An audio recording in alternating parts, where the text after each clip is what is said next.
சகலத்தையும் செய்ய வல்லவர், நீர் செய்ய நினைத்தது தடைபடாது என்பதை அறிந்திருக்கிறேன் என்று சொல்லுகிறார். கர்த்தருடைய பிள்ளைகளே, இந்த கால வேளையிலே சற்று நீங்கள் கவனிக்கக்கூடிய ஒரு காரியம் என்னவென்றால், யோபு இப்போது தன்னுடைய 10 பிள்ளைகளையும் இழந்த ஒரு நேரம். அதே நேரத்திலே யோபு தன்னுடைய ஆஸ்தியை, தன்னுடைய அந்தஸ்தை, சரீர சுகத்தை, சரீர ஆரோக்கியத்தை இழந்த ஒரு தருணத்திலே பக்தன் யோபுவோடு கூட கர்த்தர் இடைப்பட்டு முடித்த பிற்பாடு அவனோடு கூட ஆண்டவர் எவ்வளவு நேரம் பேசினார் என்று தெரியவில்லை. ஆனால் ஆண்டவர் பேசின பிற்பாடு பக்தன் யோபு சொல்லுகிறார், தேவரீர் சகலத்தையும் செய்ய வல்லவர், நீ செய்ய நினைத்தது என்ன செய்யாதான் தடைபடாது என்று அறிந்திருக்கிறேன். நல்ல கவனிங்க, ஆங்கில வேதாகமத்திலே அவர் செய்வதை யாராலும் தடை செய்ய முடியாது என்று குறிப்பிடப்பட்டிருக்கிறது. அவர் செய்வதை யாராலும் தடை செய்ய முடியாது என்று குறிப்பிடப்பட்டிருக்கிறது. கர்த்தருடைய பிள்ளைகள், இந்த வார்த்தையை சற்று நீங்கள் கவனிக்கும் போது இங்கே பக்தர் சொல்லுகிறார், அறிந்திருக்கிறேன் அப்படி என்று சொல்லுகிறார். அவர் சொல்லுகிறார், நான் அறிந்திருக்கிறேன். அந்த வார்த்தையை அவன் அப்படி பயன்படுத்துகிறார். நல்ல கவனிங்க, நீர் செய்ய நினைத்தது தடைபடாது என்பதை அறிந்திருக்கிறேன். அப்படியானால் தேவன் செய்ய நினைத்த எந்த காரியமானாலும் அது ஒரு நாளும் என்ன செய்யாது, தடையே வராது. தடை யாரால என்ன செய்ய முடியாது, பண்ணவே முடியாது. வெளிப்படுத்தின விசேஷத்துல ஒரு வசனம் சொல்லுகிறது, அவர் பூட்டினதுதான், அதை யாரால என்ன செய்ய முடியாது, திறக்க முடியாது. அவர் திறந்தா திறந்ததுதான், அதை வேற யாரால என்ன செய்ய முடியாது, அடைக்கவே முடியாது. அவருடைய கிரியைகளுக்கு இந்த உலகத்திலே தடை செய்வதற்கு ஒருவராலும் முடியாது. அவருடைய கிரியைகளுக்கு தடை செய்வதற்கு ஒருவராலும் என்ன செய்ய முடியாது. அவர் பூட்டினதுதான், அவர் திறந்தா என்னது, திறந்துதான். ஏன் தெரியுமா, அவர் சர்வ வல்லமையுள்ள தேவனாய் இருக்கிறார். அவர் ஆண்டவர் ஆபிரகாமை பார்த்து சொல்லுகிறார், என்னால் செய்யக்கூடாத காரியம் ஒன்று உண்டோ, அப்படியானால் அவரால் எல்லாவற்றையும் என்னது செய்ய முடியும். அவருடைய காரியத்துக்கு தடை பண்ணக்கூடிய ஒருத்தருமே கிடையாது. ஆதியாகமத்தின் புஸ்தகத்திலே 37ஆம் அதிகாரத்திலே 19வது வசனத்திலையும் 20வது வசனத்திலையும் ஒரு காரியத்தை நம்மால் பார்க்க முடியும். ஆதியாகமத்தின் புஸ்தகம் 37ஆம் அதிகாரம், அதிலே 19வது வசனத்தையும் 20வது வசனத்தையும் நாம் வாசிக்க கேட்போம். ஒருவரை ஒருவர் நோக்கி சொப்பனக்காரன் வருகிறான், நாம் அவனை கொன்று குழிகளில் ஒன்றிலே அவனை போட்டு ஒரு துஷ்டமிருகம் அவனை பட்சித்தது என்று சொல்லுவோம் வாருங்கள். சொப்பனங்கள் எப்படி முடியும் பார்ப்போம் என்றார்கள். நல்ல கவனிங்க, இந்த வார்த்தை கவனிங்க. அவனுடைய சொப்பனம் எப்படி நிறைவேறும் என்று பார்ப்போம் அப்படி என்று கூட பிறந்த சகோதரர்கள் அங்கே சொல்லக்கூடிய வார்த்தைகளை பார்க்கிறோம். கர்த்தருடைய பிள்ளைகளே, அந்த வார்த்தையை கொஞ்சம் கவனிச்சு பாருங்கள். இவருடைய சொப்பனம் எப்படி முடியும் என்று பார்ப்போம் அப்படி என்று சொல்லுகிறார்கள். இங்கே ஆண்டவர் இந்த யோசேப்புக்கு ஒரு சொப்பனத்தை கொடுக்கிறார். அது என்ன சொப்பனம் என்றால், இங்கே அறிக்கை கட்டுகள் எல்லாம் அறுத்து கட்டப்பட்டிருக்கிறது. அந்த அறிக்கை கட்டிலே ஒன்று யாருடையது, யோசேப்புடையது. அது அந்த அறிக்கை கட்டு மட்டும் நிமிர்ந்து நிற்கிறது. அவருடைய சகோதரனுடைய அறிக்கை கட்டெல்லாம் அந்த நிமிர்ந்திருக்கிற அறிக்கை கட்டை பார்த்து குனிந்து வணக்கமா இருக்கிறதை அவன் சொப்பனம் காண்கிறான். அப்படி சொப்பனம் காணும் போது இதை தன்னுடைய அன்பு சகோதரர்களை என்ன செய்கிறார், சொல்லுகிறார். நல்ல கவனிங்க, எப்போதுமே நீங்க கவனிக்கக்கூடிய ஒரு காரியம் என்னன்னா, தரிசனம் உடைய ஒரு மனுஷனுக்கு போராட்டம் வாழ்க்கையிலே இருக்கத்தான் செய்யும். ஆனால் தேவன் எதற்காக கரத்தை பிடித்திருக்கிறாரோ அந்த நோக்கத்தையும் அந்த திட்டத்தையும் அவர் நிறைவேற்றி முடிக்காமல் ஒரு நாளும் அமர்வது கிடையாது.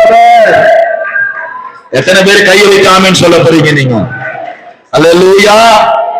எதற்காக பிடிக்கப்பட்டேனோ அதற்காகவே தொடர்ந்து ஆண்டவர் நம்மை பயன்படுத்திக்கிட்டே என்ன செய்யறாரு இருக்கிறார். அவர் எத்தனையோ சோர்வுகள், எத்தனையோ போராட்டங்கள், எத்தனையோ வேதனைகள், எத்தனையோ வருத்தங்கள் நம்முடைய வாழ்க்கையில இருக்கத்தான் செய்கிறது. ஆனால் அதையும் தாண்டி தேவனுடைய தரிசனம் நம்முடைய வாழ்க்கையில் என்ன செய்து கொண்டிருக்கிறது? நிறைவேறிக் கொண்டே இருக்கிறது. ஒரு ஆமென் சொல்லலாமா? நான் இயேசுவாலே பிடிக்கப்பட்டவன், அவர் ரத்தத்தாலே கழுவப்பட்டவன். நான் இயேசுவாலே பிடிக்கப்பட்டவன், அவர் ரத்தத்தாலே கழுவப்பட்டவன். எனக்கென்று எதுவும் இல்லை, இப்போவே சொந்தமில்ல. சொல்லுவோமா? எனக்கென்று இப்போவே சொந்தமில்ல, எல்லாமே இயேசு, எல்லாம் இயேசு, எல்லாம் இயேசு, எல்லாம் இயேசு. நல்ல கவனிங்க. ஆண்டவர் இந்த யோசேப்புக்கு என்ன செய்கிறார்? ஒரு தரிசனத்தை கொடுக்கிறார். இப்பொழுது 7வது வசனத்தை படிங்கள். 37:7 படிங்க. வயலில் அறுத்த அரிகளை கட்டி கொண்டிருந்தோம். 6:7 அப்படி படிங்க. யோசேப்புக்கு ஒரு சொப்பனம் கண்டு தன் சகோதரருக்கு அறிவித்தார். அதை தன் சகோதரருக்கு அறிவித்தார். அது நிமித்தம் அவனை இன்னும் அதிகமாய் பகைத்தார்கள். அவனை இன்னும் என்ன செய்தார்கள்? அதிகமாய் பகைத்தார்கள். ஏற்கனவே பிரச்சனை வீட்டுக்குள்ள இருக்குது. என்னன்னா, காலமான காலத்துல இந்த யோசேப்பை அவருடைய தாயாகிய, நல்ல கவனிங்க, அவள் பெற்றிருக்கிறான். இப்ப நல்ல கவனிச்சு பாருங்க. இப்ப இந்த யோசேப்பை ரொம்ப அதிகமா யாரு நேசிக்கிறான்னு சொன்னா யாக்கோபு. ரொம்ப அதிகமா என்ன செய்யறாரு? அதிகமாய் நேசிக்கிறார். ராகேல் கடைசி காலத்துல என்ன செய்தார்? இந்த யோசேப்பை பெற்றிருக்கிறான். அவ பெற்றிருக்கும் போது இந்த யோசேப்பை குறித்து தகப்பனுக்கு ரொம்ப என்னது செல்ல பிள்ளையா கொஞ்சிக்கிட்டு இருக்கிறாரு. இதை மற்ற சகோதரர்களுக்கு என்ன செய்யல? பிடிக்கல. மற்ற சகோதரர்களுக்கு என்ன செய்யல? பிடிக்கல. அதனால இவன் மேல கொஞ்சம் ஒரு காழ்ப்புணர்ச்சி என்ன செய்யுது? வீட்டுக்குள்ளேயே இருக்குது. வெளியில தெரியல. வெளியில யாரும் வெளியரங்கமா என்ன செய்யல? யாரும் அவனை பகைக்கிற மாதிரி தெரியல. காரணம் என்னன்னா, எல்லாரும் தகப்பனுக்கு பயப்படுகிற ஒரு காரியம் இருந்திருக்குது. இப்ப யோசேப்பு இப்ப என்ன சொல்றாரு? சொப்பனத்தை காண்றாரு. 6வது வசனம் பாருங்க. அவன் அவர்களை நோக்கி நான் கண்ட சொப்பனத்தை கேளுங்கள், நான் கண்ட சொப்பனத்தை கேளுங்கள். நான் வயலில் அறுத்த அரிகளை கட்டி கொண்டிருந்தோம். சொப்பனம் கண்டவங்க வாய மூடிட்டு இருக்க கூடாது. சொப்பனம் கண்டவங்க கொஞ்சம் வாய மூடிட்டு இருக்கலாம்ல. ஆண்டவர் காமிச்சாரு அப்படி தோத்தணும். ஏற்கனவே இவனுங்க என்னது மூஞ்சியும் முகரையும் காட்டுறது நமக்கு தெரியதான் செய்யுது. மூஞ்ச முகரையும் என்னது சர்ச்சில் பைபிளை தூக்கிட்டு அப்படி ஆலயத்துக்கு வந்தா வீட்டுல இருக்கிற ஆளு நம்மள பாக்குற பார்வை எப்படி இருக்குது? ஒரு மாதிரியாதான் இருக்குது. கொஞ்சம் கவனிங்க, பேசாதீங்க. வளர்ந்த விசுவாசிகளா என்ன செய்யறதுன்னு தெரியல. தேவ சமூகத்துல உங்களை நீங்க மத்தவங்களுக்கு டிஸ்டர்பன்ஸா இருக்கீங்க தெரியலையா உங்களுக்கு? வசனம் வரும்போது அதை கேளுங்க. என்ன பேச்சு வேண்டி கிடக்குது? இங்க வேற வசனம் சொல்லுது, கவனிங்க. என்ன காரியத்தை சொல்றாருனாங்க? நாம் வயலில் அறுத்த அரிகளை கட்டி கொண்டிருந்தோம். அப்பொழுது என்னுடைய அரிக்கட்டு நிமிர்ந்திருந்தது. அரிக்கட்டு நிமிர்ந்திருந்தது. அரிக்கட்டு என் அரிக்கட்டை சுற்றி வணங்கி நின்றது என்றான். வணங்கி நின்றது என்றா? இவனுங்க எல்லாரும் கடுப்பாயிட்டானுங்க. இவனுங்க எல்லாரும் என்ன செஞ்சானுங்க? ரொம்ப கடுப்பாயிட்டானுங்க. இவனே சின்ன பையன், இவனை நாங்க வணங்கிட்டு இருப்போமா அப்படி சொல்லி கடுப்பாயிட்டான். சரி, அதோட கூட ஆண்டவர் விட்டாரா? அடுத்தது பாருங்க, இன்னொரு சொப்பனத்தை கொடுக்கிறாரு பாருங்க. 10வது வசனத்தை படிங்க. இல்ல 9வது வசனத்தை படிங்க. வேறொரு சொப்பனம் கண்டு, அவன் வேறொரு சொப்பனம் கண்டு தன் சகோதரனை நோக்கி, நான் இன்னும் ஒரு சொப்பனத்தை கண்டு, இன்னும் ஒரு சொப்பனத்தை கண்டு சூரியனும் சந்திரனும் நட்சத்திரங்களும் என்னை வணங்கினது என்றான். இது ஏற்கனவே சகோதரன் இப்ப தாய் தகப்ப எல்லாத்தையும் சேர்த்து சொல்றான். என்ன சொல்றான்? நீங்க இவங்க எல்லாம் என்ன செய்யறாங்க? என்ன வணங்கி நின்றது அப்படி சொல்றான். இப்ப பாருங்க, அடுத்தது பாருங்க 10வது வசனத்தை இதை பாருங்க. அவன் தன் தகப்பனுக்கும் தன் சகோதரனுக்கும் சொன்னபோது அவன் தகப்பன் அவனை பார்த்து, நீ கண்ட இந்த சொப்பனை என்ன? நானும் உன் தாயாரும் சகோதரரும் தரை மட்டும் குனிந்து இதை வணங்க வருவோமோ என்று அவனை கடிந்து கொண்டான். சில வேளைகளிலே ஆவிக்குரிய நிலைமையில இருக்கிறவங்க கூட, உன்னதமான நிலைமையில இருக்கிறவங்க கூட தரிசனங்களை சரியா என்ன செய்யல, புரிந்து கொள்ளாமல் இருக்கிறார்கள். நல்ல கவனிங்க, ஒரு தரிசனம் நிறைந்த ஒரு மனுஷனுக்கு பெரிய பிரச்சனை கூட சின்ன பிரச்சனையா மாறி போயிடும். தரிசனம் இல்லாத ஒரு மனுஷனுக்கு சின்ன பிரச்சனை பெரிய பிரச்சனையா விஸ்வரூபம் எடுத்து நிற்கும். இங்க பாருங்க, சகோதரர்கள் எல்லாரும் பகைக்கிறாங்க. இப்போது யாக்கோபு சொல்றாரு, நானும் உன் தாயும் உன் சகோதரர்கள் எல்லாரும் என்ன செய்வோமா, தரை மட்டும் குனிந்து வணங்க வருவோமோ என்று அவனை கடிந்து கொண்டான். இப்ப பிரச்சனை என்னாச்சு? இவங்க எல்லாரும் ஆடுகளை மேய்க்கிறதுக்கு அவங்க கடந்து போயிட்டாங்க. இவங்க மேய்க்க போனவங்க வரவே இல்லை. ஆகாரத்தை எடுத்துட்டு அவங்களுடைய நலமெல்லாம் விசாரின்னு சொல்லி யோசிப்பிட்டு ஆண்டவர் இந்த யாக்கோபு என்ன செய்யறாரு, ஆகாரத்தை கொடுத்து நலம் விசாரிக்கிறதுக்காக அனுப்புறாரு. தூரத்திலே பாக்குறாங்க, யோசேப்பை தூரத்திலே பாக்குறாங்க. இவன் சொப்பனம் கண்டு நம்மகிட்ட சொன்னானே, இப்ப இவனை அடிச்சு, ஒரு துஷ்ட மிருகம் இவனை அடிச்சிருச்சு அப்படின்னு சொல்லி தகப்பனாட்ட சொல்றதுக்கு ஒரு காரணத்தை உருவாக்கிட்டு இவனை அடிச்சு இந்த குழியில போடலாம்னு சொல்லி திட்டம் போட்டு இவனுடைய சொப்பனம் எப்படி நிறைவேறும் அப்படின்னு பார்க்கலாம் அப்படிங்கிற காரியத்துல உட்கார்ந்து இருக்காங்க. இங்கே அடுத்த வசனத்துல 21வது வசனத்துல நல்ல கவனிங்க, 10 சகோதரர்களும் ஒத்துமையா போட்டுலாங்கிறாங்க. அதுல ஒருத்த மாத்திரம் என்ன செய்யல, ரூபன் மாத்திரம் என்ன செய்யறாரு, ரூபன் என்ன செய்யறாரு பாருங்க. ரூபன் அதை கேட்டு அவனை கைகளுக்கு தப்பிவிட்டு அவனை அவன் தகப்பெடுத்து திரும்ப கொண்டு போக மனதுள்ளவனாய் அவர்களை நோக்கி அவனை கொல்ல வேண்டாம், நீங்கள் ரத்த சிந்தல் ஆகாது, நீங்கள் அவன் மேல் கை கை என்ன செய்ய வேண்டாம், வையாமல் அவனை வனாந்திரத்திலே இந்த குழியிலே போட்டு விடுங்கள் என்று சொல்லி இவ்விதமாய் ரூபன் அவன் அவர் கைக்கு தப்பிவிட்டான். நல்ல கவனிங்க ஐயா, தரிசனம் நிறைந்த ஒரு மனுஷனுக்கு 10 பேர் உதவி செய்யணும் இல்ல, ஒரே ஒரு நபர் உதவி செய்தாலும் அந்த நபர் உதவி செய்தது நிமித்தம் அந்த தரிசனத்துக்கு நேராக என்ன செய்ய முடியும், கடந்து போக முடியும். அல்லேலூயா. ஒரு தரிசனம் நிறைந்த நபருக்கு ஒரே ஒரு நபரை கொண்டு எல்லா காரியத்தையும் நடத்தி கொடுக்க ஆண்டவரால என்ன செய்ய முடியும். இன்னும் இப்படி கூட சொல்லலாம், ஒரு நபரை வைத்து நம்முடைய தரிசனத்தை செயல்படுத்துவதற்கும் அவரால் முடியும். எத்தனை பேர் கையை வைத்து ஆமென் சொல்ல முடியும்? அல்லேலூயா. அங்க பாருங்க, 10 பேர் பகைக்கிறாங்க, ஒருத்தர் மாத்திரம் அங்க என்ன செய்யறாரு, ரூபன் மாத்திரம் அவனை காப்பாற்ற மனதுள்ளவனா இருக்கிறான். பிற்பாடு அந்த யோசேப்பை என்ன செய்யறாங்க, அங்கே எகிப்திலே இருக்கிறதான ஒரு நபருக்கு என்ன செய்யறாங்க, விற்று போடுகிறதை நம்மால் பார்க்க முடிகிறது. 20 வெள்ளிக்காசுக்கு என்னது விற்று போடுகிறதை பார்க்க முடிகிறது. யோசேப்பு எங்க போகிறான்? இப்பொழுது எகிப்து தேசத்துக்கு ஒரு தலையாரி வீட்டுக்கு என்ன செய்கிறான், போகிறான். அங்கேயும் ஒரு பொய் குற்றச்சாட்டு, அங்கேயும் அந்த பொய் குற்றச்சாட்டு நிமித்தம் சிறையிருப்புல இருக்கிறார். சிறையிருப்புல இருக்கிற இடத்துல அங்க 2 பேர் என்ன செய்யறாங்க, சொப்பனம் பார்க்கிறாங்க. அதுல 2 பேர் சொப்பனத்துக்கும் யாரு அர்த்தம் சொல்றாரு, யோசேப்பு சொல்றாரு. அதுல 2 பேரும் சொல்றான், உங்களை ராஜா ஒருத்தர் அதே ஸ்தானத்துல வைப்பாரு, இன்னொருத்தர் கொன்று போடுவாரு அப்படி சொன்ன உடனே, அப்ப இந்த சொப்பனை நிறைவேறும் போது நீங்க என்ன கொஞ்சம் நினைங்க அப்படின்னு யோசேப்பு சொன்னாரு. ஆனா நிறைவேறுச்சு. ஆனா இந்த சொப்பனத்தை அவன் சரியாய் சொன்ன அந்த நபர், கேட்ட நபர், அவன் என்ன செய்யல, யோசேப்பை கண்டுகொள்ளவில்லை. நல்ல கவனிங்க. பிற்பாடு இப்ப யாருக்கு சொப்பனம் வருது, பார்வோனுக்கு சொப்பனம் வருது. இந்த பையனுக்கு சொப்பனம் வந்துச்சு, எல்லாத்தையும் சொன்னா இப்ப அதுல கதை நடக்கல. இப்ப யாருக்கு சொப்பனத்தை வர வைக்கிறாரு, பார்வோனுக்கு சொப்பனத்தை வர வைக்கிறாரு. இப்ப அந்த தேசத்துல நல்ல கவனிங்க, நீங்க மோசேயினுடைய காலத்தை நீங்க பார்க்கும்போது எகிப்தில இருக்கிறதான சாஸ்திரிகள், எகிப்தில இருக்கிறதான மந்திரவாதிகள், எகிப்தில இருக்கக்கூடியதான காரியத்தை நீங்க பார்ப்பீர்கள். ஆனால் அந்த தேசத்துல பயங்கரமான ஞானிகள் இருந்தாங்க. இன்னைக்கு கூட உலகம் என்னது, வியந்து எகிப்தை பார்க்குது, எகிப்தினுடைய பிரமிட பார்க்குது.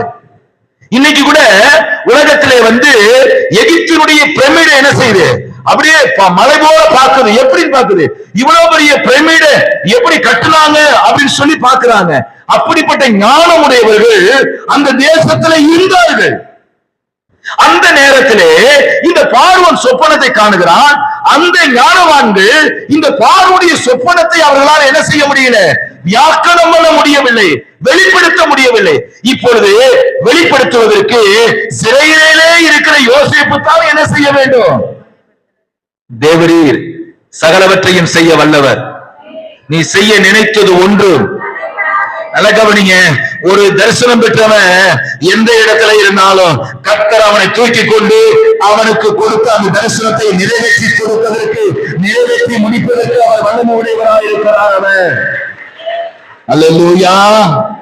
இங்க பாருங்க, வேதம் என்ன சொல்லுகிறது, அங்கு பார்வோனுடைய சொப்பனத்தை அவன் என்ன செய்கிறான், வியாக்கணம் பண்ணுகிறான்.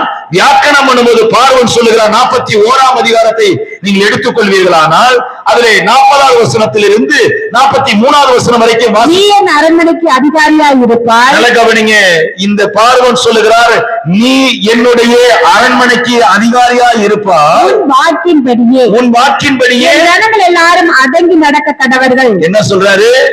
உன் வாக்கின்படியே ஜனங்கள் எல்லாரும் என்ன செய்வார்கள்? அடங்கி நடக்க கடவர்கள். Every disappointment God's appointment. தரிசனம் பெற்றவன் அவனுக்கு விரோதமாய் எதிர்மறையாய் பல காரியங்கள் நடக்குதா, சைலண்டா இருங்க, அமைதியா இருங்க. கர்த்தர் தன்னுடைய சித்தத்தை, கர்த்தர் தன்னுடைய திட்டத்தை நிறைவேற்றும் போது அது எப்படி தரமா இருக்கும்?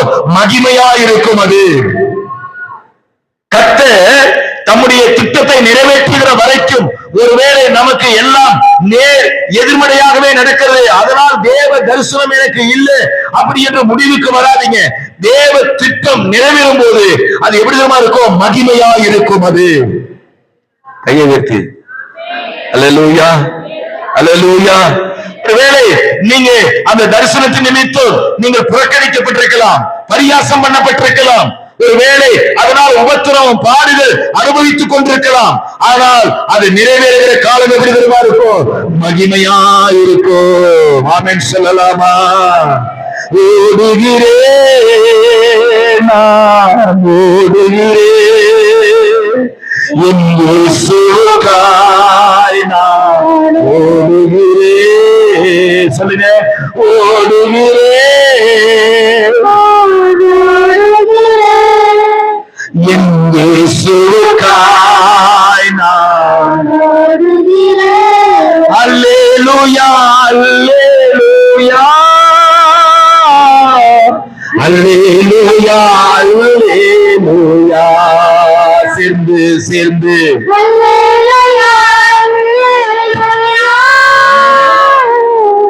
அல்லேலூயா, அல்லேலூயா. எத்தனைதான் இடர்கள் வந்தாலோ விசுவாசத்திலே நிலைத்திருப்பேன். சொல்லுங்க சொல்லுங்க, எத்தனைதான் இடர்கள் வந்தாலோ விசுவாசத்திலே நிலைத்திருப்பேன். எனக்காக அப்பா நீத்த இந்த பாதையிலே நான் ஓடிடுவேன். எனக்காக அப்பா நியமித்த இந்த பாதையிலே நான் ஓடிடுவேன். அல்லேலூயா, அல்லேலூயா, அல்லேலூயா, அல்லேலூயா. சொல்லுவோம் சொல்லுவோம், அல்லேலூயா, அல்லேலூயா, அல்லேலூயா, அல்லேலூயா, அல்லேலூயா. தேவ பிள்ளைகளே, இப்போது இந்த வார்த்தையை கொஞ்சம் கவனிச்சு பாருங்க. 41வது அதிகாரத்திலே அந்த வார்த்தையை கொஞ்சம் என்னோடு கூட சேர்ந்து பாருங்க. நீ என் அரண்மனைக்கு அதிகாரியா, அரண்மனைக்கு அதிகாரியா இருப்பாய். உன் வாக்கின்படியே, உன் வாக்கின்படியே ஜனங்கள் எல்லாரும் அடங்கி நடக்க கடவர்கள். ஜனங்கள் எல்லாரும் என்ன செய்யணும்? அடங்கி நடக்க கடவர்கள். இந்த வார்த்தையை கவனிச்சு பாருங்க. ஒரு பார்வோன் ராஜா, நல்ல கவனிங்க, உலகத்திலேயே பெரிய வல்லரசு யாருன்னா, முதல்ல ஒரு பெரிய வல்லரசு யாருன்னா அந்த எகிப்து சாம்ராஜ்யம் தான். அந்த ராஜா சொல்றாரு, என் ஜனங்கள் எல்லாரும் உமக்கு என்ன செய்யணும். ஆக்சுவலி எகிப்தியர்களுக்கு எபிரேயர்கள் அருவருப்பானவர்கள் சொல்லப்பட்டிருக்குது.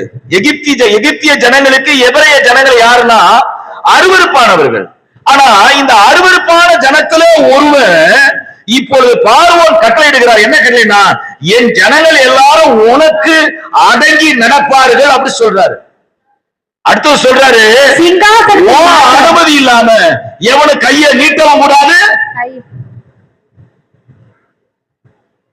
இந்த வார்த்தையை கவனிச்சு பாத்தீங்களா, ஒருத்தர் அனுமதி இல்லாம என்ன செய்ய முடியாது. கையாவது காலையாவது அசைக்க கூடாது என்றார். என்னங்க, ஒரு சொப்பனத்துக்கு வியாக்கரம் சொன்னவனுக்கு அதிகாரம், இவ்வளவு ஒரு அதிகாரத்தையா ராஜா கொடுப்பான்? இதான் என்னது, காட்ஸ் பிளான். அல்லேலூயா. இதுதான் தேவ திட்டமா இருக்கிறது. இதுதான் தேவனுடைய செய்கையா இருக்கிறது. அல்லேலூயா. இங்க வேதம் சொல்லுகிறது, உன்னுடைய அனுமதி இல்லாம இந்த தேசத்தில் இருக்கிற ஜனங்கள் கையையாவது காலையாவது என்ன செய்யக்கூடாது, அசைக்க கூடாது என்றான். சொல்லிட்டு ஒரு வார்த்தை பயன்படுத்தப்பட்டிருக்கிறது பாருங்க. அந்த வார்த்தை ரொம்ப அற்புதமான வார்த்தை. 43வது வசனத்தை பாருங்க. இரண்டாம் ரதத்தின் மேல் அவனை ஏற்றி, தன்னுடைய இரண்டாவது ரதத்தின் மேலே அவனை ஏற்றி பணியுங்கள் என்ன சொல்றானா, என்ன செய்யுங்க, அப்படியே எல்லாரும் என்ன செய்யணும், முகமுப்புற உழுவணும். யாருக்கு முன்பாக? யோசேப்புக்கு முன்பாக. ஐயா, அங்க 10 சகோதரர் சவால் விடுறாங்க. இவன் சொப்பனம் கண்டானே, அந்த சொப்பனம் எப்படி நிறைவேறும்? இவனை போட்டு தள்ளிட்டு இவனுடைய வஸ்திரத்தை தகப்பனார்ட்ட போய் ஒரு துஷ்ட மிருகம் இவனை என்ன செஞ்சிருச்சு, அடிச்சிருச்சு அப்படின்னு சொல்லுவோம். இவனுடைய சொப்பனம் எப்படி நிறைவேறும் சொல்லி 10 பேர் சவால் விட்டானுங்க. நான் சொல்லுகிறேன், 10 பேர்ல 100 பேர்ல 1000 பேர்ல கர்த்தர் தரிசனத்தை கொடுப்பாரானால் அவருடைய காரியம் நிச்சயமாக என்ன செய்யும், நிறைவேறும். அல்லேலூயா.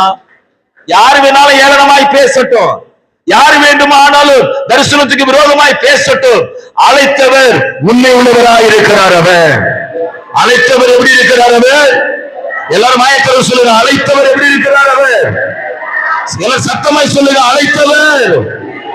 எல்லாரும் சொல்லுங்க, என்னை அழைத்தவர். வழியில கையை விட்டுட்டு போறதுக்கு மனசு இல்லைங்க. வழியில கையை விட்டுட்டு போறதுக்கு அவர் மனசு இல்லை. கரத்தை பிடித்தவர் என் தேவாதி தேவன், என் ராஜாதி ராஜா. அவர் வழியில விட்டுட்டு போக மாட்டாரு. எத்தனை பேர் விசுவாசிக்கிறீங்க? சத்தமா சொல்லுங்க, விசுவாசிக்கிறவன். ஆமென். அல்லேலூயா. வழியில விட்டுட்டு போக மாட்டாரு. அல்லேலூயா. எத்தனை பேர் சொல்லுவாங்க, விட்டுட்டு போயிட்டாருங்க? நான் சொல்றேன், இவர் விட்டுட்டு போக மாட்டாரு. இவரை நம்மை நித்தியத்துக்கு வரைக்கும் நம்மை நடத்துவார் அவர். எத்தனை பேர் சொல்றீங்க, நித்தியத்து வரைக்கும் நம்மை நடத்துவார் அவர். வழியில கை கழுவி விட்டு போறாரு, இவன் ஒத்து வர மாட்டான். அவனு கை நம்ம வேத சொல்லுது, நம்மை சீர்படுத்தி சிறப்படுத்தி பலப்படுத்தி நிலைநிறுத்துகிறவராக இருக்கிறார் அவர். சொல்லுங்க எல்லாரும், என்னை சீர்படுத்தி, என்னை சிறப்படுத்தி, என்னை பலப்படுத்தி, என்னை நிலைநிறுத்துகிறவராக இருக்கிறார் அவர். வழியில கையை விட்டுட்டு போக மாட்டாரு, நடத்துவார் அவர். அல்லேலூயா. இஸ்ரவேலின் சேட்டுக்குள்ளாய் வந்த உனக்கு அவராலே நிறைவான பலன் உண்டாகும். அல்லேலூயா. மனுஷனை நம்பி அல்ல, தேவாதி தேவனை நம்பி வந்திருக்கிறோம். கர்த்தாதி கர்த்தரை நம்பி வந்திருக்கிறோம். என்னுடைய நம்பிக்கை எல்லாம் இயேசு ஒருவர் மாத்திரமே. அல்லேலூயா. பாருங்க அந்த வார்த்தை பாருங்க, 43வது வசனம் பாருங்க. அவனை ஏற்றி பணியுங்கள் என்று கூறிவிட்டு எகிப்து தேசம் முழுமைக்கும் அவனை அதிகாரியாக்கினான். எப்படி பாத்தீங்களா ஐயா? கர்த்தருடைய தரிசனம் நிறைவேறணும்னா கொஞ்சம் வெயிட் பண்ணுங்க. இன்னைக்கு செத்தா நாளைக்கு பாலு அப்படி இல்ல. கொஞ்சம் இதுக்கு என்ன செய்யணும், வெயிட் பண்ணணும். பொறுமை அவசியம், பொறுமை அவசியம். அந்த பொறுமையின் மத்தியில கர்த்தரை அழைச்சிருக்கிறார்னு உறுதியா விசுவாசத்தோடு முழங்கால் படிவிட்டு 2 கையை உயர்த்தி ஸ்தோத்திரம் பண்ண பழகணும். ஆண்டவரே அழைத்தீங்களே ஸ்தோத்திரம், நடத்துங்க, அழைத்தீங்களே ஸ்தோத்திரம், அழைத்தீங்களே ஸ்தோத்திரம். இது கொஞ்சம் கடினமான காரியம் தான். எத்தனையோ பேரு அழைப்பு நிறைவேறதுக்கு முன்னாடி என்ன செய்யறாங்க, பதறி போயிடுறாங்க. அப்படி அல்ல, அப்படி அல்ல. அழைத்தவர் உண்மை உள்ளவராக இருக்கிறார். அவர் அல்லேலூயா. அவர்தான் பக்தன் சொல்லுகிறான், தேவரே சகலவற்றையும் செய்ய வல்லவர், நீ செய்ய நினைத்தத ஒருத்தரால 10 பேராலும் தடை பண்ண முடியல. நல்ல கவனிங்க, அந்த தலையாரியும் என்ன செய்ய முடியல, தடை பண்ண முடியல. சிறைச்சாலையில் இருக்கும் போது யாராலும் என்ன செய்ய முடியல. நான் சொல்றேன், சிறைச்சாலை இரவில களிய திங்கிறான், விடிய காலத்துல வந்து ராஜா அரண்மனையில பிரியாணி சாப்பிடுறான். அல்லேலூயா. எவ்வளவு அற்புதமான தேவன் இல்ல. இரவில களி தின்றிருப்பான், இப்ப அரண்மனையில என்னது, ராஜ போஜனம் அவனுக்கு வைக்கப்பட்டிருக்கிறது. கர்த்தருடைய பிள்ளைகளே, நம்முடைய தேவன் எப்படி இருக்கிறார், அற்புதமான தேவனாய் இருக்கிறார் அவர். இன்னொரு காரியத்தை நான் சொல்லுகிறேன், கவனிங்க. 43ஆம் அதிகாரத்தை எடுத்துக்கொள்ளுங்க, அதுல 26வது வசனத்தை ஒருவர் வாசிங்களேன். யோசேப்பு வீட்டுக்கு வந்தபோது, இப்ப நல்ல கவனிங்க, யாக்கோபு இருந்த கானான் தேசத்திலே பஞ்சம் வந்தது நமக்கு எல்லாருக்கும் தெரியும். அங்க தானியம் இல்ல. இப்போது தானியத்தை கொள்வதற்காக எங்க வராங்க, எகிப்துக்கு வராங்க. எகிப்துக்கு வரும்போது அந்த எகிப்துல தலைவர் யாரு, இந்த யோசேப்பு தான். இந்த யோசேப்பு தான் அந்த தானியம் வாங்க கேட்கணும். இப்ப அவங்க கொண்டு வராங்க. வாசிங்க. யோசேப்பு வீட்டுக்கு வந்தபோது 25 கூட வாசிங்க. நாங்கள் அங்கே போஜனம் செய்ய தாங்கள் அங்கே போஜனம் செய்ய போகிறது அவர்கள் கேள்விப்பட்டபடியா மத்தியானத்தில் யோசிப்பு வரும் அளவும் காணிக்கை ஆயத்தமாய் வைத்து காத்துக் கொண்டிருந்தார்கள். யோசிப்பு வீட்டுக்கு வந்தபோது, யோசேப்பு வீட்டுக்கு வந்தபோது அவர்கள் தங்கள் கையில் இருந்த காணிக்கையை வீட்டுக்குள் அவனிடத்தில் கொண்டு போய் வைத்து தரை மட்டும் குனிந்து. நல்ல கவனிங்க ஐயா, 37ஆம் அதிகாரத்துல படிச்சுமே, அந்த அரிக்கட்டு அப்படியே நிமிர்ந்து நிக்குது, எல்லா அரிக்கட்டும் வணங்குதுன்னு சொல்லப்பட்டிருக்குது.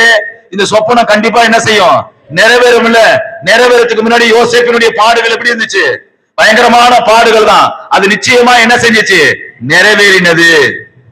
அல்லேலூயா. நான் மறுபடியும் சொல்லுகிறேன், நீங்க சோர்ந்து போயிடாதீங்க, நீங்க சோர்ந்து போயிடாதீங்க. கர்த்தர் நிச்சயமாக உங்களுக்கு கொடுத்த அந்த தரிசனத்தை அவர் என்ன செய்வார், நிறைவேற்றுவார். எதற்காக உங்களை கரத்தை பிடித்தாரோ அது நிச்சயமாக ஆண்டவர் நிறைவேற்றி கொடுப்பார் அவர். இங்க வேதம் சொல்லுகிற 26வது வசனத்திலே, யோசேப்பை வீட்டுக்குள்ளாய் வந்தபோது அவர்கள் தங்கள் கைகளில் இருந்த காணிக்கையை அவனிடத்தில் கொண்டு போய் வைத்து தரை மட்டும். நல்ல கவனிங்க, இந்த வார்த்தையை கவனிங்க, தரை மட்டும் குனிந்து அவனை வணங்கினார்கள்.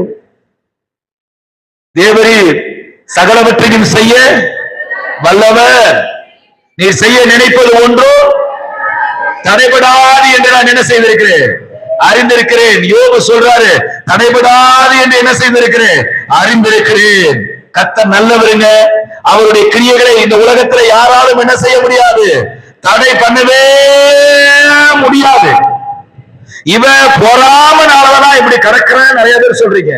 இவன் என் மேல எரிச்சலா இருக்கிறான். எனக்கு நான் சொல்றேன், அவன் பொறாமையா இருந்தாலும் சரி, அவன் எரிச்சலா இருந்தாலும் சரி, உங்களுக்கு விரோதமா செய்வன செஞ்சாலும் சரி, கவனிங்க, உங்களுக்கு விரோதமாக செய்வன செஞ்சாலும் சரி, மாந்திரிகம் செஞ்சாலும் சரி, என்ன செஞ்சாலும் சரி, கர்த்தர் எதற்காக உங்களை அழைச்சாரோ அந்த காரியம் நிச்சயமாய் அவர் நிறைவேற்றி கொடுப்பார். அவன் இதுல எந்தவித மாற்று கருத்துமே கிடையாது. அவன் செய்வன செய்யட்டும், மந்திரம் செய்யட்டும், அவன் ஏவல் விடட்டும், அவன் பொறுமட்டும், என்ன செய்யட்டும், ஆண்டவர் திறந்துட்டார்னா அதை அடைக்கிறதுக்கு ஒருத்தரால முடியாது. அவர் திறந்துட்டா திறந்துருதான். ஆண்டவர் சொல்றாரு, நான் உன் பேரை பெருமைப்படுத்துவேன்னு சொன்னார்னா நிச்சயமா உன் பேரை பெருமைப்படுத்திதான் முடிப்பார் அவரு. ஒருவேளை கால தாமதமாகலாம், கொஞ்சம் டைம் எடுக்கலாம், ஆனால் சொன்னவர் உண்மை உள்ளவராய் இருக்கிறார். அவர் வேதம் சொல்லுவது, யோபுவின் புஸ்தகத்தில் சொல்லப்பட்டிருக்கிறது 33ஆம் அதிகாரத்திலே அதிலே 14வது வசனம் சொல்லுகிறது, அவர் ஒரு விசை விளம்பினதை, ஒரு விசை சொன்னதை. அந்த வார்த்தையை வாசிங்க. தேவன் ஒரு விசை சொல்லியிருக்கிற காரியத்தை. 14வது வசனம் 33:14 வாசிங்க. தேவன் ஒரு விசை சொல்லியிருக்கிற காரியத்தை இரண்டாம் விசை பார்த்து திருத்துகிறவர் அல்லவே. ஒரு தடவை நம்முடைய வாழ்க்கையில சொல்லிட்டா அது நிச்சயமாய் கர்த்தர் என்ன செய்வாரு, நிறைவேற்றுவார். அல்லேலூயா. அந்த வார்த்தை சொல்லுது, தேவன் ஒரு விசை சொல்லி இருக்கிற காரியத்தை இரண்டாம் விசை பார்த்து. நம்மதான் தப்பா சொல்லிட்டாங்க, தப்பா சொல்லிட்டாங்க. நான் சொல்லுகிறேன், அவர் தப்பாலாம் சொல்ல மாட்டாரு. ஒரு தடவை சொன்னார்னா சொன்னதுதான். இந்த உலகத்துல ஒருத்தன் பெரிய பேமஸா இருக்கிறான், அவன் சொன்னா, நான் ஒரு வார்த்தை சொன்னா, ஒரு முறை சொன்னா என்னது, நான் சொல்றேன், எங்க அப்பா சொன்னா ஒரு தடவை சொன்னா சொன்னதுதான். அவருடைய வாயின் வார்த்தை எப்படி இருக்குதுன்னா ஆம் என்று ஆமேன் என்றும் இருக்கிறது. அல்லேலூயா. அவருடைய வாயின் வார்த்தை எப்படி இருக்குது? ஆம் என்றும் ஆமேன் என்றும் இருக்கிறது. இப்ப அந்த தரிசனம் என்ன செய்து நிறைவேறுகிறது. இன்னொரு மனுஷனை குறித்து பார்ப்போம். 1 சாமுவேலின் புஸ்தகம் 16ஆம் அதிகாரம் 13வது வசனத்திலே இங்கே சாமுவேலுடைய காரியத்தை, இப்ப தாவீதும் சாமுவேலுடைய காரியத்தை நாம் பார்க்கிறோம். வாசிங்க. 1 சாமுவேலின் புஸ்தகம் 16ஆம் அதிகாரம் 13வது வசனம். அப்பொழுது சாமுவேல் கையில கொம்பை எடுத்து அவனை அவன் சகோதரன் நடுவிலே அபிஷேகம் பண்ணினான். அவன் சகோதரன் நடுவிலே என்ன செய்தானா? அபிஷேகம் பண்ணினான். அந்நாள் முதல் கொண்டு கர்த்தருடைய ஆவியானவர் கர்த்தருடைய ஆவியானவர் தாவீது மேல் வந்து இறங்கி இருந்தார். நல்ல கவனிங்க, என்ன சொல்லப்பட்டிருக்கிறது பாருங்க. அந்நாள் முதல் கொண்டு கர்த்தருடைய ஆவியானவர் தாவீது மேல் வந்து இறங்கி இருந்தார். சாமுவேல் எழுந்து ராமாவுக்கு போய்விட்டார். இப்ப நல்ல கவனிங்க, தாவீதை இப்பொழுது ஆண்டவர் இஸ்ரவேல் தேசத்துக்கு ராஜாவாக என்ன செய்கிறார்? இப்பொழுது சாமுவேல் மேல் மூலியமாக ஒரு அபிஷேகத்தை என்ன செய்கிறார்? கையில கொம்பை எடுத்து அபிஷேகத்தை பண்ணுகிறார். கர்த்தருடைய ஆவியானவர் தாவீதின் மேலே வந்து அமர்ந்தது அப்படி என்று வேதம் சொல்லுகிறது.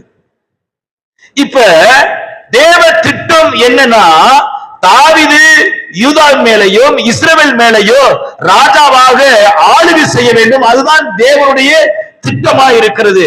நமக்கு எல்லாருக்கும் தெரியும். இந்த திட்டம் நிறைவேறுவதற்கு முன்னதாக தாவீது பட்ட பாடுகள், தாவீது வாழ்க்கையிலே காணப்பட்டதான பிரச்சனைகள் நம்ம எல்லாருக்கும் தெரிந்ததுதான். ஆனால் அதுல ஒன்னே ஒன்னு சொல்லி நான் என்னுடைய பிரசனத்தை முடிக்கும்படியாக விரும்புகிறேன்.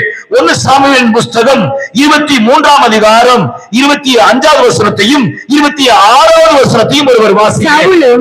1 சாமுவேலின் புஸ்தகம் 23ஆம் அதிகாரம் 25ஐயும் 26ஐயும் வாசிக்க. சவுலும் அவன் மனுஷரும் தாவீதை தேட வருகிறார்கள் என்று அவனுக்கு அறிவிக்கப்பட்ட போது இறங்கி அவன் இறங்கி மாகோர் வனாந்தரத்தில் தங்கினான்.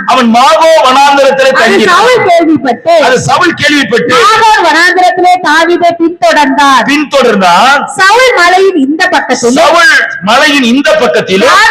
தாவீதும் மனுஷரின் மலையின் அந்த பக்கத்திலும் நடந்தார்கள். சவுலுக்கு தப்பி போக தாவீது தீவிரித்த போது சவுலும் மனுஷரும் தாவீதை அவன் மனுஷரை பிடிக்கத்தக்கதாக அவர்களை வணைந்து கொண்டார்கள். இப்ப நல்லா கவனிச்சு பாருங்க, எத்தனை பேரு இவன் இருக்கிறது? 400 பேரு.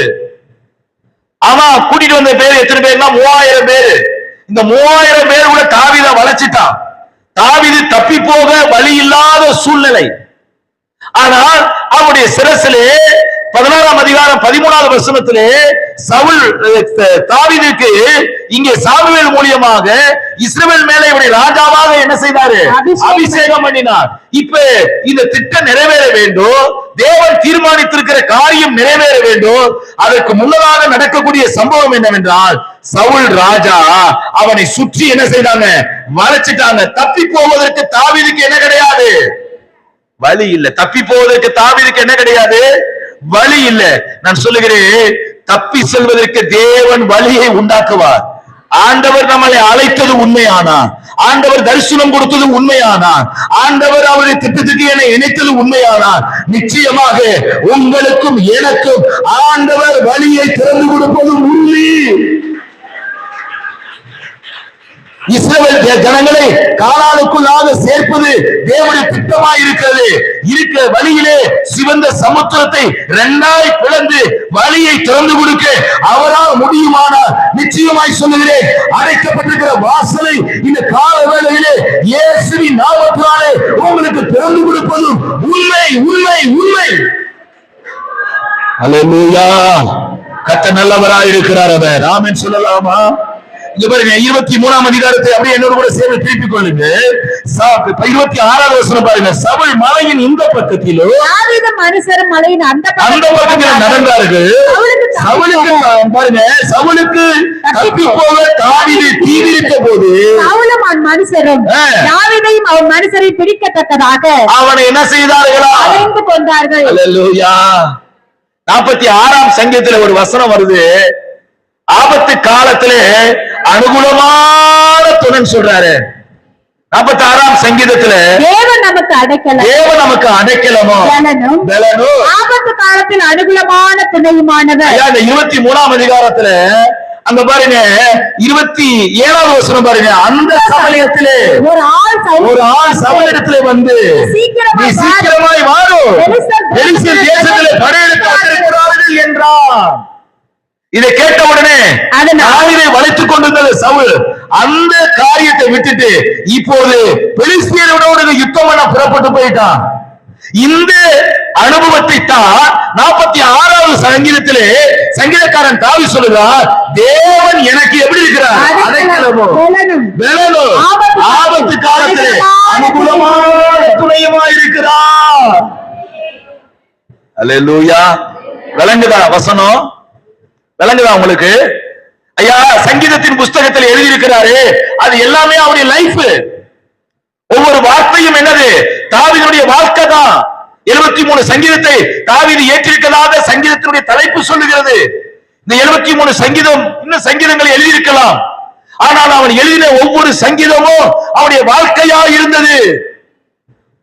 சவுல் ராஜா இப்பொழுது தாவீதை வளைத்துக் கொண்டிருக்கிற நேரத்திலே இப்போது பட்டணத்திலிருந்து ஒருவன் வருகிறான். பெலிஸ்தியர் இப்போது யுத்தம் பண்ணுவதற்காக வந்து கொண்டிருந்தார்கள். அவனை தேடுவதை விட்டுட்டு நீ வாருமையா அப்படி என்று சவுலை அழைத்துக் கொண்டு போய்விட்டான். அதுதான் தேவன் நமக்கு அடைக்கலம், பலன், ஆபத்து காலத்திலே அனுகூலமான துணையா இருக்கிறார். அவர் இதைத்தான் யோபு சொல்லுகிறார், தேவரே நீ சகலவற்றையும் செய்ய வல்லவர், நீ செய்ய நினைத்தது ஒன்று தடைபடாது என்று அறிந்திருக்கிறேன் என்று சொல்லுகிறார் அவர். அல்லேலூயா. கர்த்தருடைய பிள்ளைகளே, கர்த்தருடைய பிள்ளைகளே, வேதம் எப்படி இருக்குதுமா? நம்மளை உயிர்ப்பிக்கிறதா இருக்கிறது. சத்திய வசனம் நம்ம எப்படி இருக்குது? உயிர்ப்பிக்கிறதா இருக்கிறது. சத்திய வசனம் நம்ம எப்படி இருக்கிறது? உயிர்ப்பிக்கிறதா இருக்கிறது. ஆமீன் சொல்லுவோமா? எவ்வளவு அற்புதமான தேவன்ல நம்முடைய தேவன். அல்லேலூயா, அல்லேலூயா. பக்தன் சொல்லுகிறார், மறுபடியும் சொல்லுங்க, தேவரே சகலவற்றையும் செய்ய நீ செய்ய நினைத்தது ஒரு நாளும் தடைபடாது என்று அறிந்திருக்கிறேன். எவ்வளவு அற்புதமான தேவன். சோர்ந்து போயிடாதீங்க, பிரச்சனையை கண்டு சோர்ந்து போயிடாதீங்க, போராட்டத்தை கண்டு சோர்ந்து போயிடாதீங்க. ஆமென். ஒருவேளை உங்களுடைய தரிசனத்துக்கு ஒரு ஒரு ஒரு ஒரு ஒரு கையளவு மேகம் கூட தெரியலையே, தரிசனத்துக்கு ஒரு கையளவு மேகம் கூட தெரியலையே அப்படி என்று சோர்ந்து போக வேண்டாம். நான் சொல்லக்கூடிய காரியத்தை கவனித்து பாருங்க. இந்த எதிரி யார் தெரியுமா? தாவீதுக்கு ராஜா, சாதாரண பக்கத்து வீட்டுக்காரன் கிடையாது.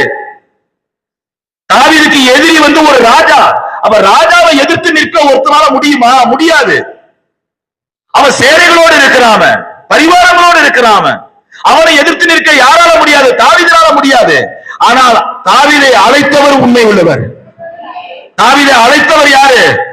நிலக்கவனிய பக்கத்து வீட்டுக்காரன் என்னை எதிரியா இருக்கிறான், எழுத்த வீட்டுக்காரன் எதிரியா இருக்கிறான். ஐயா, தாவீதுக்கு ராஜாவே எதிரி. இங்க இருக்கிற பக்கத்து வீட்டுக்காரன் எழுத்த வீட்டுக்காரன் எதிரியா இருக்கிறத கண்டு நீங்க ரொம்ப டயர்டாயிட்டீங்க, சோர்ந்து போயிட்டீங்க. ஐயா, தாவீதுக்கு எதிரி யார் தெரியுமா? ராஜா. சோர்ந்து போகலையே. கர்த்தரை நான் எக்காலத்திலும் சோத்தரிப்பேன், அவர் துதி எப்போதும் என் மாவில் என்ன செய்யும்? இருக்கோ. அல்லேலூயா. சோர்ந்து போயிடக்கூடாது. நிறைய பேருக்கு ஜெபம் போயிருச்சு, துதி போயிருச்சு, ஆராதனை போயிருச்சு. நிறைய பேருக்கு என்னது? அதெல்லாம் போயிருச்சு. நான் சொல்லுகிறேன், இந்த மனுஷன் சொல்லுகிறான், கர்த்தரை நான் எக்காலத்திலும் சோத்தரிப்பேன். அல்லேலூயா. அப்படியானால் அழைத்த தேவன் எப்படி இருக்கிறாரு? நிச்சயமாய் நம்மை நடத்துவார். அவர் நிச்சயமாய் நம்ம என்ன செய்வார்? அவர் நடத்துவார். அதைத்தான் 46ஆம் சங்கீதத்தில் சொல்லுகிறார், தேவன் நமக்கு எப்படி இருக்கிறாரா?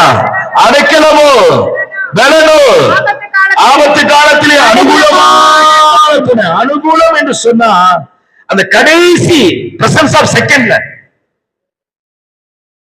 ஒரு சாட்சியை சொல்லுகிறேன், கவனிங்க. என் வாழ்க்கையில நடந்த சாட்சியை சொல்லுகிறேன், கவனிங்க. நமக்கு இந்த மாரியம்மன் கோயில் இடத்தை வித்தோம். விக்கிறதுக்கு முன்னாடி 30 லட்சம் ரூபாய் அட்வான்ஸ் தர வேண்டும் என்று பேசணும். 30 லட்சம் ரூபாய் அட்வான்ஸ் தர வேண்டும் என்று பேசணும். இப்போது அந்த மனுஷர் சொல்லுகிறார், உங்களுக்கு நான் புதன்கிழமை நான் என்ன செய்கிறேன்? 30 லட்சம் ரூபாய் உங்களுக்கு அட்வான்ஸ் கொடுக்கிறேன். காலையில உங்களுக்கு நான் வந்து 9-10 ராவு காலத்துக்கு முன்னாடி வந்து பணத்தை கொடுத்துறான் அப்படின்னா. அப்ப மறுநாள் வியாழக்கிழமை ஜோனுக்கு பீஸ் 15 லட்சம் ரூபாய் பீஸ் கட்டணும். அந்த 15 லட்சம் ரூபாய் பீஸ் கட்டலனா அவனுக்கு அவனுடைய அந்த ஸ்டூடெண்ட் விசா வந்து கேன்சல் ஆயிரும். இப்படிப்பட்ட காம்ப்ளிகேட்டான சிச்சுவேஷன். இப்ப என்கிட்ட புதன்கிழமை வந்து 30 லட்சம் ரூபாய் அட்வான்ஸ் கொடுக்கிறேன்னு சொன்ன அந்த மனுஷன் 9-10 ராவு காலத்துக்கு முன்னாடி வந்து பணம் கொடுக்கிறேன்னு சொன்னான். அவன் உடனே 9-10 மணிக்குள்ள என்ன செய்யல, அவன் வரல. அவனுக்கு போன போட்டேன். அவன் சொல்லுகிறான், மன்னார்குடியில இப்ப மழை பயங்கரமா பெய்யுது அப்படின்னா. தஞ்சாவூர்ல மழையே இல்ல. இவன் பொய் சொல்றானா அப்படின்னு இன்னொரு ஆளுக்கு போன் பண்ணி கேட்கிறேன், மன்னார்குடியில இப்ப மழை பெய்யுதான்னு கேட்டான். ஆமா மழை பெய்யுது. ஒரு 11 மணி இருக்கும். திருப்பி அந்த ஆளு எனக்கு போன் அடிக்கிறான், நான் வந்து உங்களுக்கு கேஷா கொடுக்க முடியாது, செக்கா தான் உங்களுக்கு அட்வான்ஸ் கொடுக்க முடியும் அப்படிங்கிறான். கேஷா கொடுக்க முடியாது, அட்வான்ஸ் வந்து நான் எப்படி கொடுக்கிறேன், செக்கா தான் கொடுப்பேன்.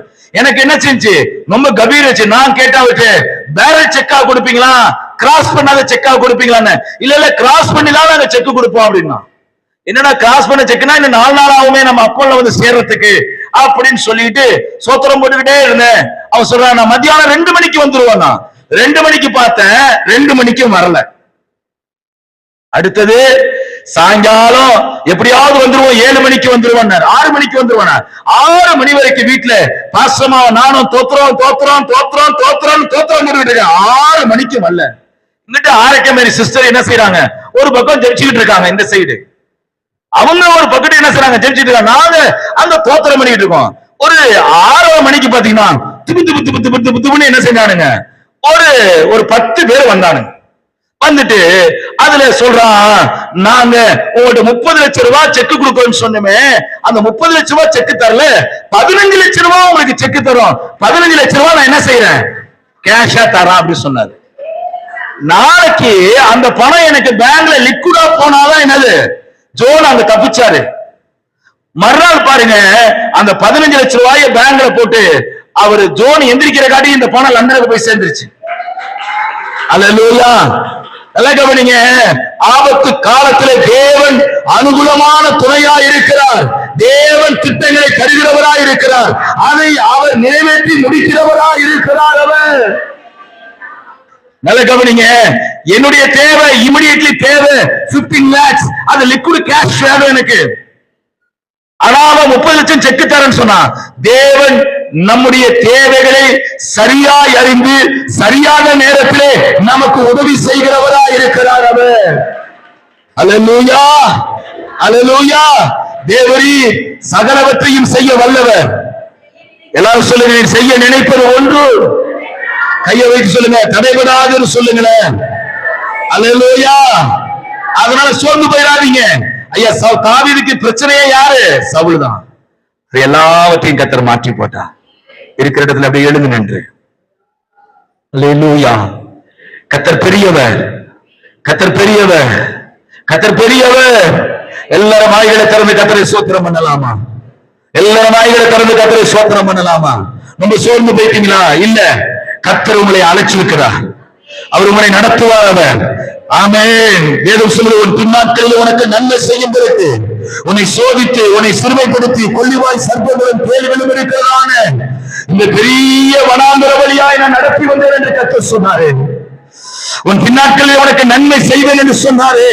கர்த்தர் அந்த நாட்களை இன்றைக்கு கொண்டு வந்திருக்கிறார். அவர் உன் நாட்களிலே நன்மை உண்டாக முடியாத தேவன் கொண்டு வந்திருக்கிறார். அவர் உனக்கு ரெட்டிப்பான நன்மைகளை கர்த்தர் தரப்போகிறார். அவர் ரெட்டிப்பான நன்மைகளை நீ சுதந்திரித்துக் கொள்ள போகிறாய். நீ ரெட்டிப்பான நன்மைகளை சுதந்திரித்துக் கொள்வதற்கு கர்த்தர் உங்களை தகுதிப்படுத்தி கொண்டு வந்திருக்கிறார்.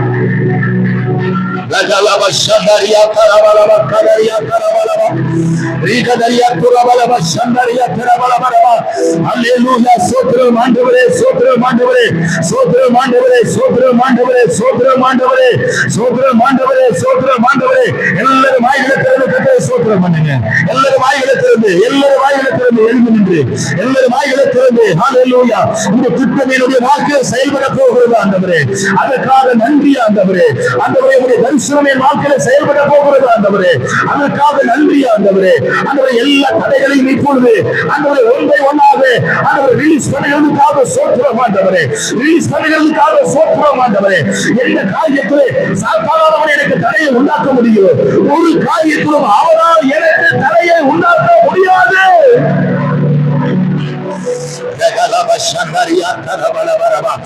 பேசிக் கொண்டிருக்கிறார், திருச்சபையில பேசிக் கொண்டிருக்கிறார். என் மகனே மகளே, கர்த்தர் உன்னோடு இடைப்பட்டுக் கொண்டிருக்கிறார்.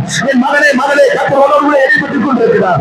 தடைகளை குறித்து கவலைப்படாதே, தடைகளை தருகிறவர் உனக்கு முன்பாக கடந்து போய் கொண்டே இருக்கிறார்.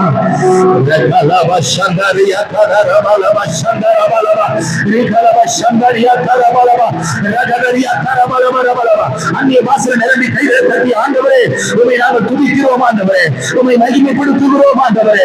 அல்லேலூயா. தரிசனம் பெற்றவர் அல்லேலூயா. வனாந்தரத்திலே கர்த்தரை துதிக்கிற பழக்கமுடையவனாய் இருந்தார், இக்கட்டிலே துதிக்கிற பழக்கமுடையவனாய் இருந்தார். தரிசனமுடையவர் தான் வனாந்தரத்தில் இருக்கிறார், அந்த இடத்தில் அவர் துதிக்கிறவனாய் இருந்தார்.